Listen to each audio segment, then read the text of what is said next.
Bonjour à tous, bienvenue. Je m'appelle Antoine, je suis SRE pour Cloud Bigtable à Dublin depuis 2 ans maintenant.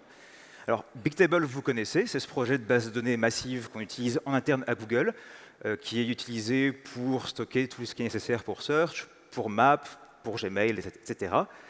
Cloud Bigtable, c'est notre offre cloud de ce même produit, qui donc permet de stocker des pétaoctets de données et de répondre à plusieurs millions de requêtes par seconde.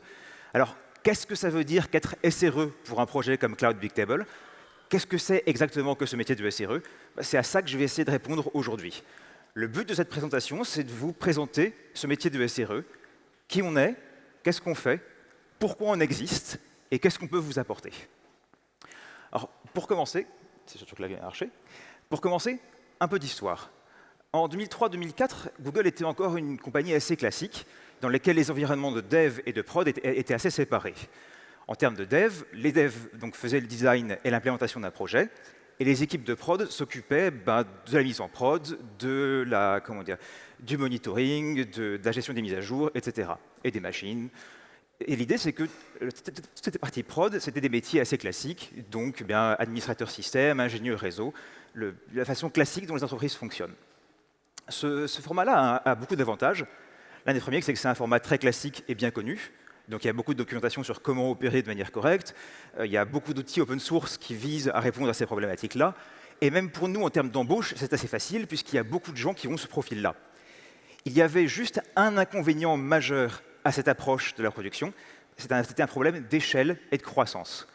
En gros, en 2004, on a mesuré, et le nombre d'ingénieurs qui était nécessaire pour maintenir notre plateforme de production avait une croissance qui était linéaire en fonction du nombre d'utilisateurs et une croissance qui était linéaire en fonction de la complexité des projets à maintenir.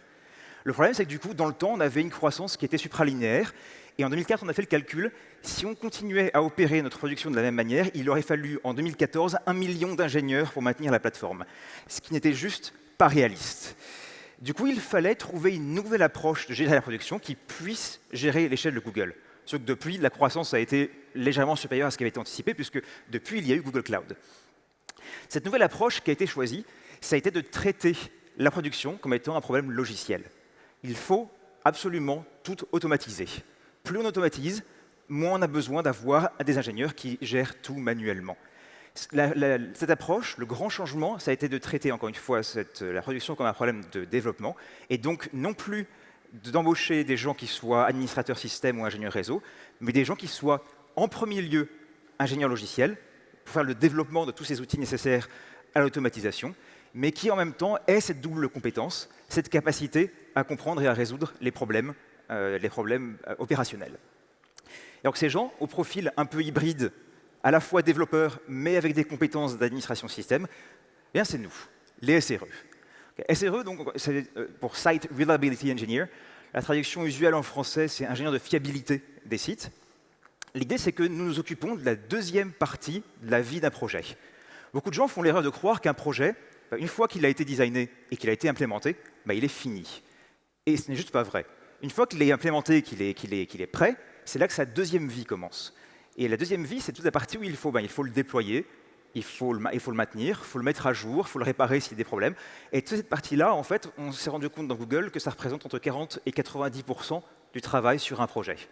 Donc nous, SRE, nous nous occupons de cette deuxième partie, la maintenance opérationnelle d'un projet. Donc quelque part, on a un rôle qui est un petit peu hybride. La moitié de notre travail, c'est donc une démarche opérationnelle. On répond aux alertes, on est d'astreinte, on répond aux tickets des clients, on gère les problématiques de mise à jour. Voilà, on a une problématique vraiment opérationnelle. Mais l'autre moitié de notre travail, c'est une problématique de développement, donc de développer tous les outils nécessaires à l'automatisation de tout ce qu'on fait dans la partie opérationnelle.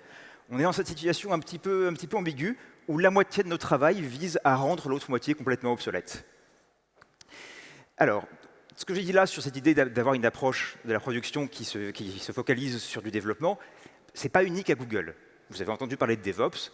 Alors, la question de la différence entre SRE et DevOps est une question très épineuse et je ne vais pas essayer de répondre à cette question aujourd'hui.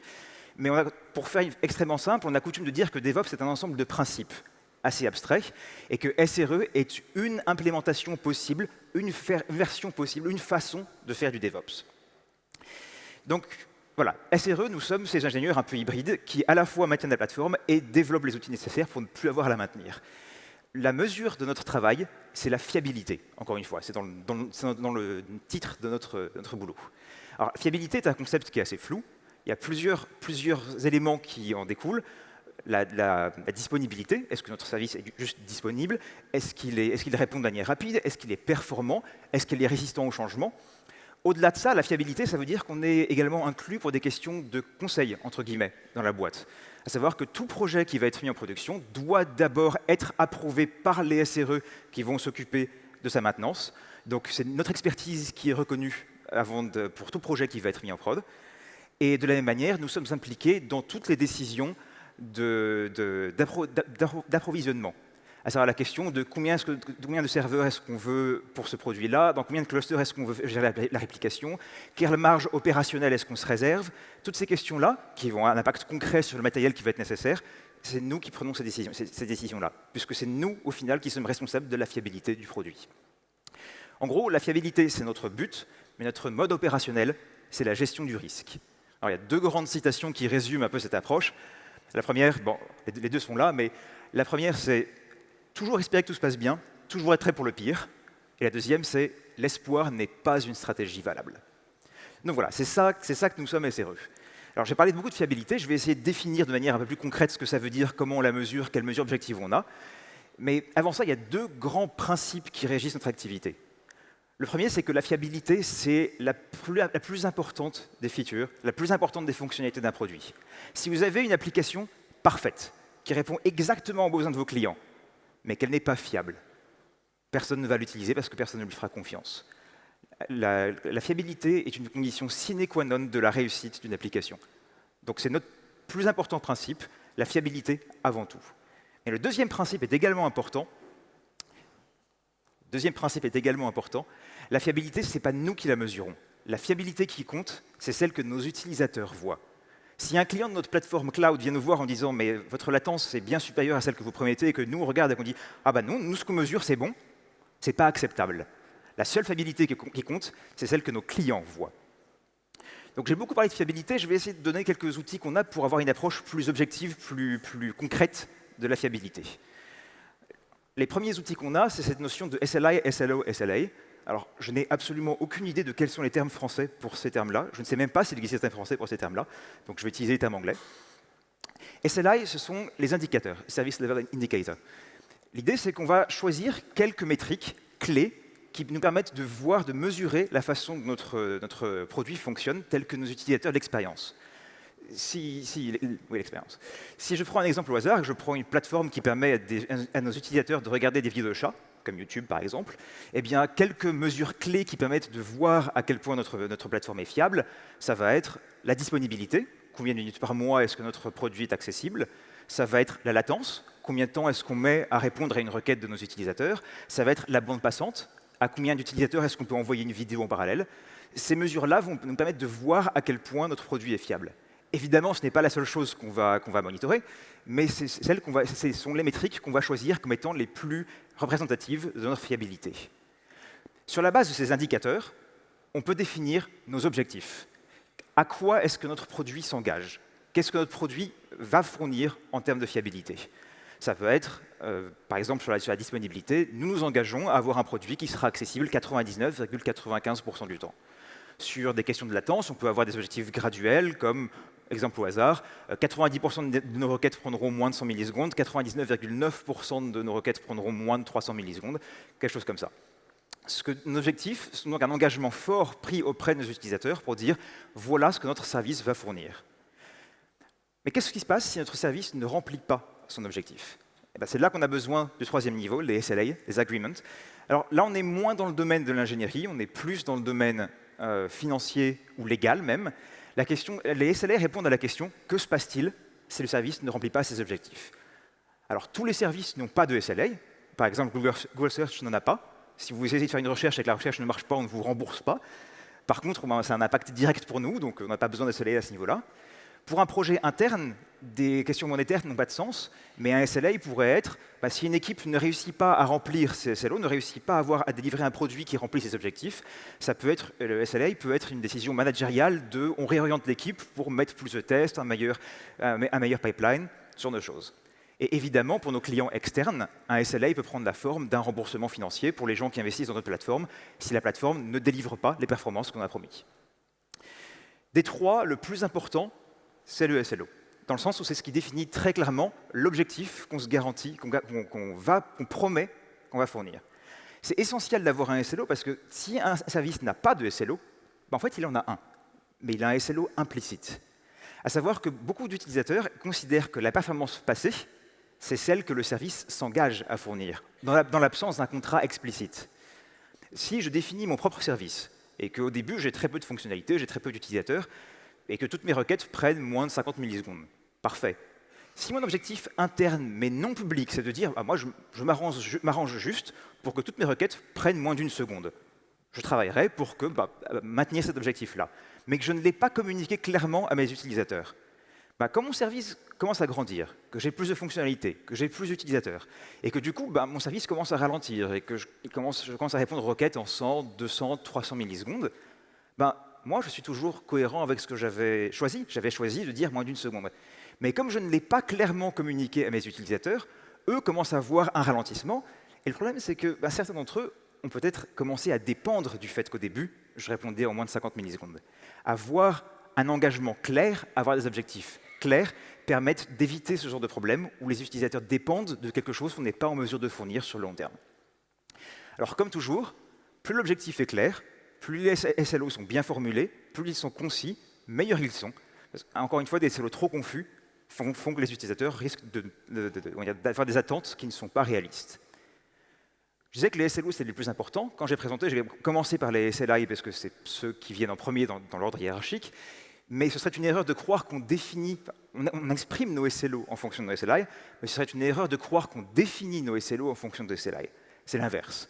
On définit les objectifs de notre service, et en fonction de ça, on définit ce qu'on veut mesurer pour garantir qu'on va atteindre cet objectif. Les SLO vont également au-delà juste du contrat avec l'utilisateur, c'est également un contrat interne, dans le sens où c'est sur la base des SLO qu'on va définir toute notre logique d'alerting. Il y a bien un moment où on est d'astreinte, et il va falloir faire le choix de réveiller un ingénieur à 4 heures du matin pour lui dire que quelque chose est cassé en production. Et la règle d'or des alertes, c'est de toujours alerter sur les symptômes, pas sur les causes. Si un ingénieur se fait réveiller à 4 heures du matin avec un message qui dit on utilise un peu trop de CPU sur les serveurs là, ça ne dit rien. Est-ce que ça change quelque chose pour les utilisateurs? Est-ce que les utilisateurs voient plus d'erreurs, plus de latence? Aucune idée. La règle d'or, c'est d'alerter sur les symptômes. La latence augmente, on va bientôt ne plus remplir notre contrat. Et les SLO fournissent une manière de mesurer ça, et donc ce sont un excellent exemple de comment définir nos alertes. Alors, il est évidemment notre habitude, c'est de définir des SLO internes plus stricts que les SLO externes, et du coup s'alerter sur nos SLO internes plutôt que sur les SLO externes. Donc s'alerter avant d'avoir rompu notre contrat avec les utilisateurs. Mais il y a un risque si on a un SLO trop strict par rapport, un SLO interne trop strict par rapport à celui externe, c'est celui, encore une fois, des attentes des utilisateurs qui ne correspondent pas à ce que le service fournit en pratique. J'ai une anecdote à ce sujet, mais qui devra attendre la prochaine slide. Donc voilà, SLI, SLO et SLA nous fournissent un cadre pratique qui permet d'avoir une approche concrète de cette notion de fiabilité. Sur la base de ces indicateurs, on peut définir les budgets d'erreur. Alors, quand on parle de budget d'erreur, on parle d'objectifs de disponibilité, souvent. Alors, Dave Rensing, qui est chef de la section CRE chez nous, dont je parlerai plus tard, a coutume, lorsqu'il fait ce genre de présentation et qu'il parle des budgets d'erreur et qu'il parle des objectifs de disponibilité, de demander dans la salle qui, ici, est responsable d'un projet qui a un objectif de 100% de disponibilité. Et à toutes les personnes qui lèvent la main, il dit, je n'oserais pas faire ça, mais il dit, vous avez tort, vous vous trompez, ce n'est pas réaliste. L'idée, c'est qu'un projet ne sera jamais 100% fiable. Il a coutume de dire que même le soleil n'est pas 100% fiable. Et toutes les personnes qui ont travaillé dans le solaire peuvent vous le dire, il y a les éclipses et il y a les nuages. Même le Soleil lui-même n'est pas 100% fiable. Donc viser 100% viser un objectif de 100% de disponibilité, ben, c'est se condamner à l'échec. Du coup, il faut choisir un objectif raisonnable. Mais lequel choisir? Il y a plusieurs éléments qui vont rentrer en compte dans le choix d'un objectif réaliste. On a tendance à mesurer les disponibilités en fonction du nombre de nœuds, 3 nœuds étant 99,9%, 4 nœuds étant 99,99%, etc. Le problème, c'est que le coût nécessaire à obtenir une fiabilité de 4 nœuds ou de 5 nœuds, bah, c'est une exponentielle en fonction du nombre de nœuds.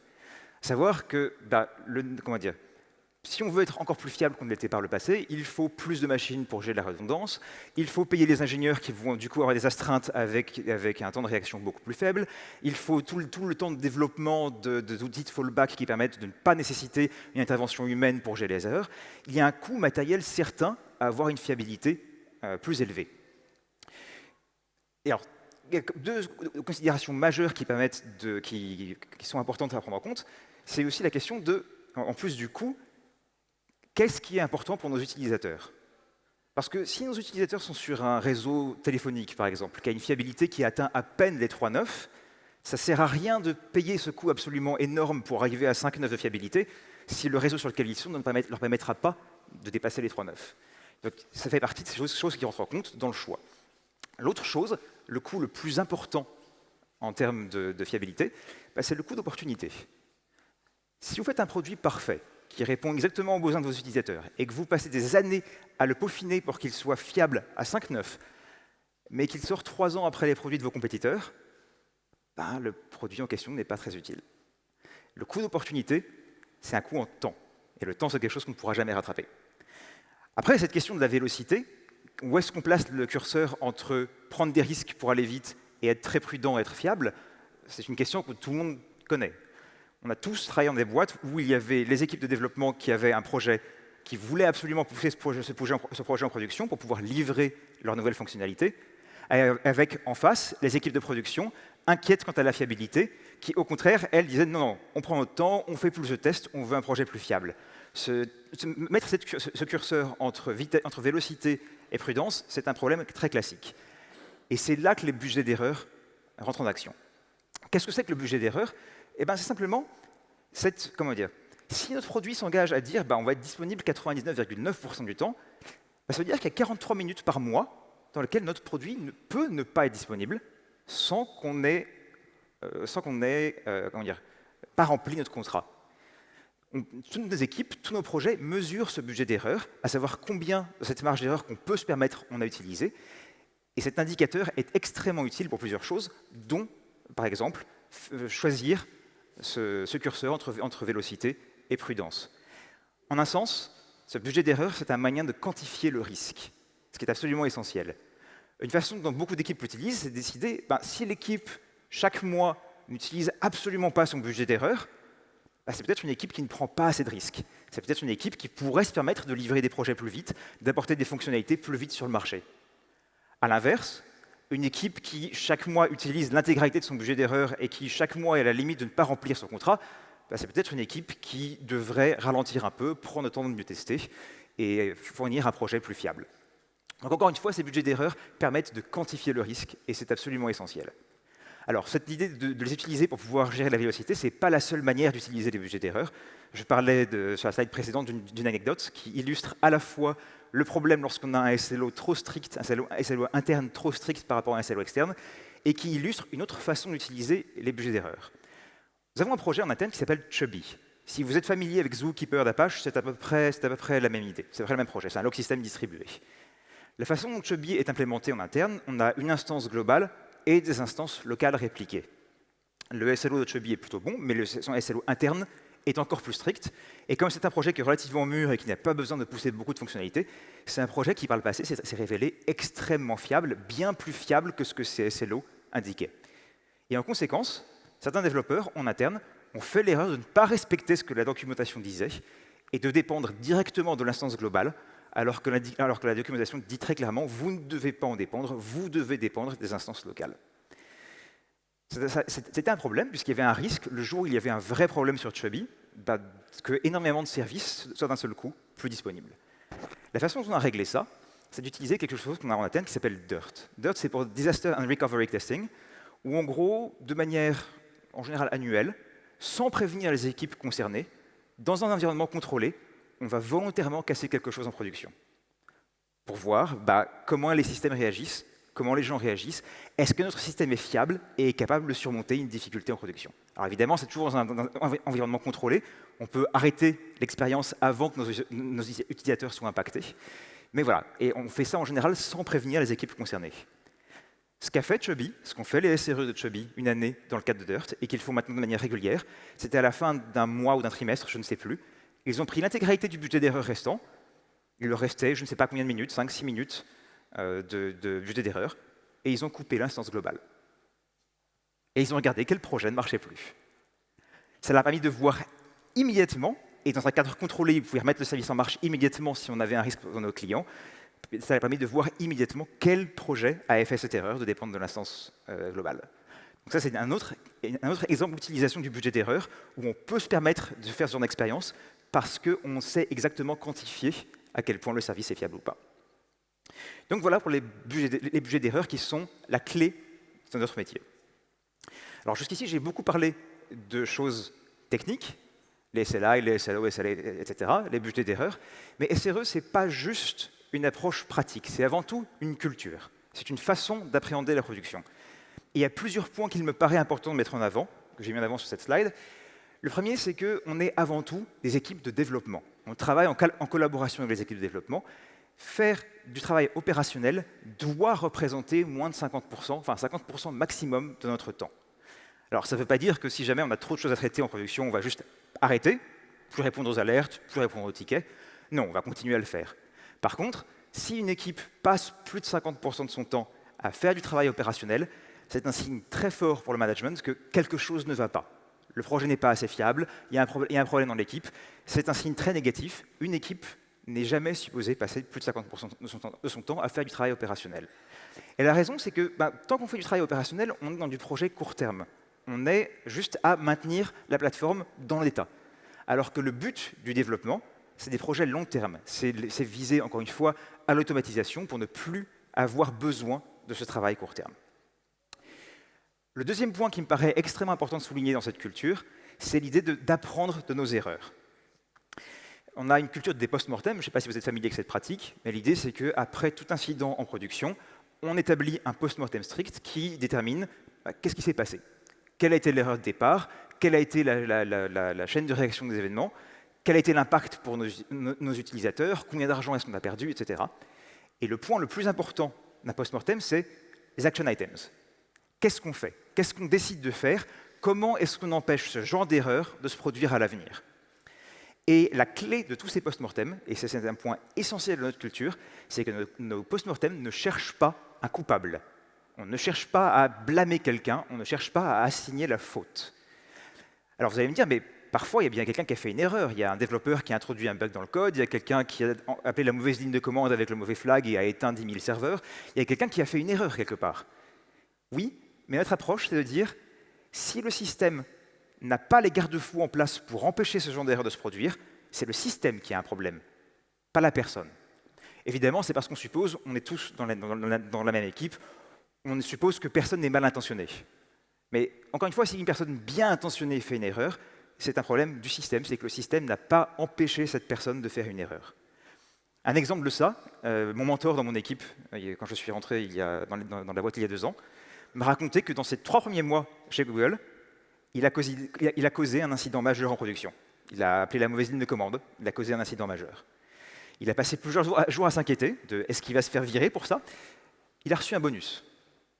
Il a reçu un bonus parce que son erreur a révélé une faille dont on n'avait pas conscience. Le fait que son erreur ait causé un incident a permis de voir la faille, de la comprendre, de la corriger et de permettre à la plateforme d'être plus résistante et à ce genre d'erreur de ne plus jamais arriver par le futur. Il a reçu un bonus. C'est un élément absolument essentiel de notre culture. On doit apprendre de nos erreurs et la meilleure manière de faire ça, c'est de ne pas assigner de culpabilité. La dernière chose, c'est gérer de manière équilibrée les astreintes. Les astreintes, c'est horriblement stressant. Devoir attendre la nuit avec le téléphone au cas où on se fait appeler, c'est pas la partie la plus amusante du boulot. Et il est extrêmement important, et on rejoint un peu ce que je disais sur la partie de une équipe ne doit jamais passer plus de 50% de son temps à faire de l'opérationnel. On rejoint cette idée de il faut minimiser autant que possible les astreintes et les avoir de manière aussi équilibrée que possible pour que l'équipe ne s'épuise pas. Il y a plusieurs manières de faire ça. La façon dont on gère ça dans mon équipe, puisque notre équipe est répartie entre New York et Dublin, nous n'avons des astreintes que de 12 heures. Pour nous, c'est de 6 heures du matin à 6 heures du soir. Pour eux, c'est de 1 heure d'après-midi à 1 heure du matin. Mais ce qui veut dire que personne n'est jamais d'astreinte à 3 heures du matin. Il y a toujours quelqu'un d'astreinte, mais il n'est jamais 3 heures du matin pour cette personne. De la même manière, beaucoup de services font une rotation autour du 31 décembre pour que jamais personne ne soit d'astreinte à minuit dans son fuseau horaire. Il y a toujours quelqu'un d'astreinte, mais il n'est jamais minuit pour la personne qui est d'astreinte. Pour laisser à chacun même d'astreinte, avoir le 31 décembre à minuit de libre. Donc voilà, avant tout, notre métier de SRE, même si c'est de la gestion du risque et même si c'est un engagement en termes de fiabilité, c'est avant tout une culture avec des principes qui nous permettent d'apprendre. Alors, à ce niveau-là, vous allez me dire, mais tout ce que j'ai dit là jusqu'ici, c'est en rien spécifique à Google. Et vous avez absolument raison, rien de tout ça n'est spécifique à Google. Et encore une fois, le mouvement DevOps est assez proche, et c'est ce même genre de principe appliqué de manière plus générale. Et on n'est pas arrivé à ce résultat des équipes de SRE et de tous ces principes et de toute cette culture ex nihilo. Il y a eu 10 ans, 12 ans, 15 ans presque maintenant de recherche, de travail pour arriver à ce résultat. Et on est à un point aujourd'hui où on estime que il faut qu'on partage ce résultat. Ce qu'on a appris parfois dans la douleur, notre industrie n'en sera que meilleure si on partage avec tout le monde. On a choisi plusieurs approches pour ça. On a écrit un livre l'année dernière qui est disponible en français, qui détaille de manière beaucoup plus précise que ce que j'ai fait jusqu'ici comment marche notre production, ce qu'on a essayé, ce qui n'a pas marché, ce qu'on a essayé et qui a marché, comment on a appris, justement cette expérience de Chubby par exemple. Au-delà de ça, on fait également des conférences, comme celle-ci. Et depuis un an maintenant, 1 an et demi en pratique, mais officiellement depuis 1 an, on a lancé une nouvelle initiative dont le but est d'aider nos clients à avoir une meilleure fiabilité sur nos produits. Cette initiative, c'est l'initiative CRE. L'idée derrière ça, c'est que notre industrie est plutôt douée pour convaincre les entreprises de passer à du cloud computing. Tout le monde vante les mérites du cloud, tout le monde passe au cloud. Très bien. Mais on est beaucoup moins bon pour expliquer aux entreprises comment faire correctement du cloud computing, comment gérer correctement leur production, comment avoir des applications fiables. Alors, pas mal de fournisseurs de plateformes cloud estiment que la division des responsabilités est très nette, que la plateforme, c'est leur responsabilité, mais que la fiabilité des applications, c'est la vôtre, vous clients. À Google, on estime que ce n'est pas si simple, et que l'interaction entre les applications et la plateforme fait que, quelque part, on a une part de responsabilité dans la fiabilité de vos applications.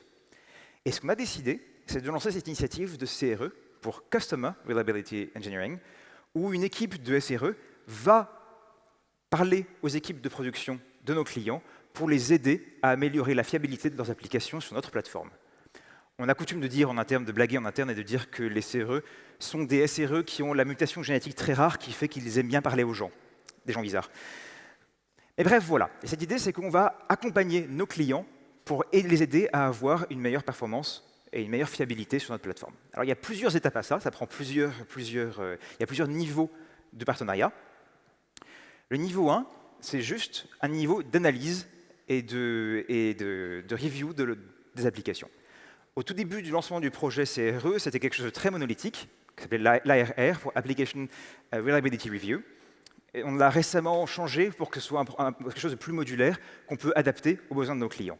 Mais l'idée, c'est que c'est quelque part entre le conseil et l'analyse, où on va parler avec les équipes de nos clients pendant plusieurs mois pour aller analyser leurs applications, voir comment les aider à avoir une meilleure fiabilité. Ça consiste principalement à poser les questions difficiles. Quelle fiabilité est-ce que vous visez? Quelle fiabilité est-ce que vous avez maintenant? Prouvez-le. Quels sont vos SLI? Quels sont vos SLO? Qu'est-ce que vous mesurez? Quel est votre monitoring? Est-ce qu'il est correct? Est-ce qu'il est conforme à ce que vous espérez en termes de performance?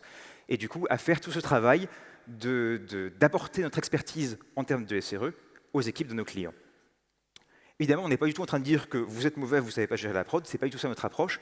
C'est juste de dire, nous, on a 10 ans d'expérience sur comment gérer des systèmes à grande échelle. On partage cette expérience avec vous. Donc ça, c'est le niveau 1. Vous accompagnez sur de l'analyse de vos applications. Pour les clients qui veulent aller plus loin, le niveau 2, c'est de construire en commun une plateforme de monitoring. L'idée, c'est d'avoir une seule plateforme de monitoring qui soit commune à nous et à nos clients. C'est-à-dire que nous, on apporte toutes les métriques qu'on a dans notre plateforme, et le client apporte à cette plateforme toutes les métriques clients. Ça a deux avantages énormes. Le premier, c'est que ça permet d'identifier les problèmes qui se produisent de manière beaucoup plus rapide. On a tous eu ce problème d'un client qui contacte quelqu'un de la plateforme en disant bah, « nous, on voit la latence augmenter de manière drastique », et la personne de la plateforme qui fait bah, « oui, mais nous, on ne le voit pas ». Si le monitoring est le même, si la plateforme de monitoring est le même, les ingénieurs des deux côtés, tant du côté client que du côté plateforme, peuvent voir la même métrique et peuvent voir où est le problème. Ça permet aussi d'avoir un temps de réaction beaucoup plus rapide. Parce que dans le cas où les deux plateformes de monitoring sont séparées et que le problème ne se voit que du côté client, bah, le client réalise qu'il y a un problème. D'une part, un ingénieur se fait alerter, ouvre un ticket du côté client, contacte la plateforme, ouvre un ticket du côté de la plateforme, quelqu'un du support récupère le ticket, va contacter un ingénieur. Le temps de réaction est relativement élevé.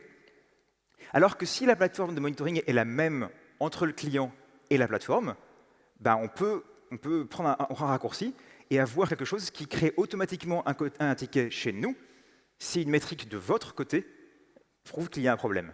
Ce qui diminue évidemment énormément le temps de réaction et permet d'avoir une meilleure fiabilité au total. Le MTTR que je mentionne sur les slides, c'est le Mean Time to Recovery, combien de temps en moyenne on met avant de résoudre un problème. Donc ça, c'est le deuxième niveau. On construit en commun avec nos clients une plateforme qui permet d'avoir un monitoring partagé. Une métrique, une mesure de la qualité de cette plateforme. Si cette plateforme est correcte, il ne doit pas y avoir d'alerte qui soit basée sur une métrique qui n'est pas en cette plateforme. À savoir que si nous, on a des alertes en interne sur notre plateforme, toutes les métriques sur lesquelles ces alertes sont basées doivent être dans notre plateforme en commun. On ne cache rien à nos clients. Et de la même manière, si nos clients ont des alertes internes parce qu'ils estiment que leur fiabilité est importante, ces métriques doivent être dans cette plateforme en commun pour qu'on puisse être alerté immédiatement en cas de problème. Ça, c'est le niveau 2. Le niveau 3, pour aller encore plus loin, consiste à faire tous les exercices de post-mortem en commun avec les équipes de nos clients. L'idée, c'est que tout problème qui a impacté leur performance est un problème qui nous concerne. Et tout problème qui a impacté la plateforme qui les impactait eux est un problème qui les concerne. Donc, tout cet exercice de post-mortem, que s'est-il passé? Quelle est la cause du bug? Quel a été l'impact? Qu'est-ce qu'on fait maintenant? Cet exercice, à partir de ce niveau-là, on le fait en commun avec nos clients. Un point extrêmement important, tout post-mortem, je disais tout à l'heure, tout post-mortem doit avoir un action item. Dans le cas de ces post-mortem avec nos clients, tout post-mortem doit avoir des action items de chaque côté, chez nous comme chez les clients. Alors vous allez me dire, mais parfois il y a une erreur qui vient que de chez nous, c'est juste nous qui étions plus disponibles. Ou certaines erreurs viennent que du client, c'est quelqu'un qui a lancé une mauvaise commande et qui a changé le niveau, je sais pas, le nombre de serveurs sur notre plateforme. Il y a bien des moments où la responsabilité n'est que d'un seul côté. Bah, pas vraiment.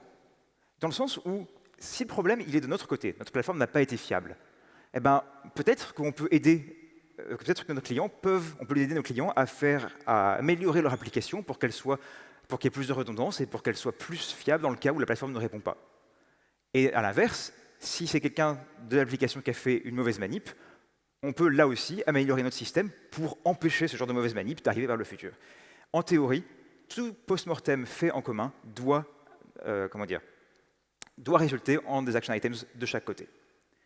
Pour les équipes qui veulent aller encore plus loin, avec qui on a donc déjà fait tout ce processus de review, avec qui on a fait ce monitoring partagé et avec qui on fait tous les post-mortem en commun, peuvent choisir d'aller au niveau suivant et où, au final, nos rotations d'astreinte sont presque une seule rotation unique, avec l'idée de si vous avez un problème à 3 heures du matin et que vous faites commencer une war room à 3 heures du matin parce que votre application ne se comporte pas comme vous le voulez, on vous accompagne. On est là. Nos ingénieurs travaillent avec vous. Et l'idée, c'est que du coup, on vous implique également dans tous nos exercices de DIRT, comme je mentionnais tout à l'heure, où on va volontairement casser quelque chose pour mesurer la fiabilité de la plateforme. Et dans les exercices de Wheel of Misfortune, qui sont la même chose, mais dans un cadre où on ne va pas vraiment casser la plateforme, juste simuler un incident et voir comment est-ce que le produit réagit. Donc voilà, c'est ça CRE. C'est une initiative où, puisqu'on a maintenant presque 15 ans d'expérience dans comment faire marcher des systèmes de production à grande échelle. On partage cette expérience avec vous, clients, dans le but de garantir une meilleure fiabilité de vos applications sur notre plateforme. Deux cas intéressants. Alors évidemment, je ne peux pas trop citer de clients qui ne sont pas publics et je ne peux pas citer beaucoup de chiffres, mais deux exemples qui me paraissent intéressants. Le tout premier client qu'on a eu, avec qui on a fait cette expérience de CRE, c'était Pokémon Go. Je ne sais pas si vous vous souvenez du lancement de Pokémon Go l'année dernière, mais le lancement a été un peu chaotique, parce qu'ils ont eu un succès démesuré par rapport à ce qu'ils avaient anticipé, et leur système n'était pas prêt à encaisser la charge du nombre d'utilisateurs qu'il y a eu soudainement. Ça a été nos premiers clients, et on a fait tout ce travail avec eux de faire toute l'analyse de leurs produits pour voir comment améliorer leur fiabilité, de construire un monitoring en commun pour pouvoir les aider à surmonter cette difficulté du début. Notre autre grand client public, c'est The Home Depot aux États-Unis. Avec eux, on a fait toute l'échelle, les 4 stages, et ils ont retransformé l'intégralité de leurs équipes de production pour adopter un modèle SRE. Alors, pareil, je ne peux pas donner de chiffres, mais ils ont communiqué l'année dernière après Black Friday pour annoncer que c'était le Black Friday dans lequel ils avaient eu le plus haut volume de vente et le plus faible taux d'erreur depuis qu'ils utilisaient la plateforme. Donc voilà, encore une fois, c'est ça CRE, c'est notre mission d'accompagner nos clients. Et chose importante, alors je ne suis pas CRE moi-même, donc je ne sais plus quels sont les critères d'éligibilité, mais CRE est un service gratuit. Ce n'est pas quelque chose sur lequel on fait payer nos clients, c'est quelque chose qu'on fait de manière volontaire, puisqu'on estime que la fiabilité de nos clients, c'est notre fiabilité. Pour résumer, SRE, c'est une nouvelle approche de la production, où on traite la production comme étant un problème logiciel, et où l'automatisation permet de gérer une production à très grande échelle. C'est des principes, mais c'est avant tout une culture. Et c'est le résultat d'années et d'années de pratique, et d'essais, et d'apprentissage. Et on en est arrivé à un point maintenant où on estime que pour améliorer notre industrie, c'est important de partager les résultats de cet apprentissage, et on a lancé des initiatives comme CRE pour partager cette expérience. Et c'est tout ce que j'ai pour vous aujourd'hui. Merci beaucoup.